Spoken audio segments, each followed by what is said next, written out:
ഈ മോശയുടെ മനസ്സിൽ 3 പ്രധാനപ്പെട്ട കാര്യങ്ങളുണ്ടായിരുന്നു. ഇത് പ്രാർത്ഥനയിൽ ഈ സമയം ജോയിൻ ചെയ്യുന്ന എല്ലാവരുടെ ഉള്ളിലും ഉണ്ടാകണം. ഒന്നാമത്തെ കാര്യം ഇതാണ്: ദൈവമേ, അങ്ങയുടെ നാമത്തിന് മഹത്വം ഉണ്ടാകണം. Let your name B glorified. കർത്താവിൻ്റെ നാമത്തിന് മഹത്വം ഉണ്ടാകണം. നമ്മളല്ല ചെയ്യുന്നത്, ഈശോ ആണ് എല്ലാം ചെയ്യുന്നത്.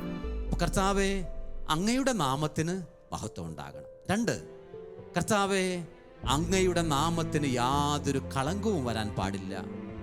അങ്ങയുടെ നാമത്തിന് കളങ്കം വരുന്നത് എൻ്റെ ചങ്കിനെ ഒരുപാട് വേദനിപ്പിക്കും. നമ്മൾ സ്വർഗ്ഗസ്ഥനായ പിതാവേ എന്ന് പ്രാർത്ഥിക്കുമ്പോൾ അത് പ്രാർത്ഥിക്കുന്നതാണ്: Our Father who art in heaven, hallowed be thy name എന്നാണ് പറയുന്നത്.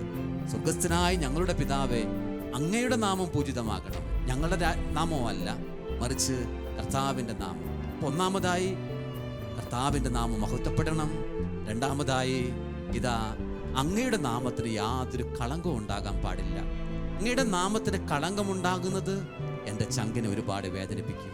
3ാമതായി ഉണ്ടാകേണ്ടത്: ദൈവമേ, അങ്ങയുടെ നാമത്തിന് മഹത്വം ഉണ്ടാകാൻ, അങ്ങയുടെ നാമത്തിന് കളങ്കം ഏശാതിരിക്കാൻ ഞാൻ ഏതറ്റം വരെ പോകാനും തയ്യാറാണ്.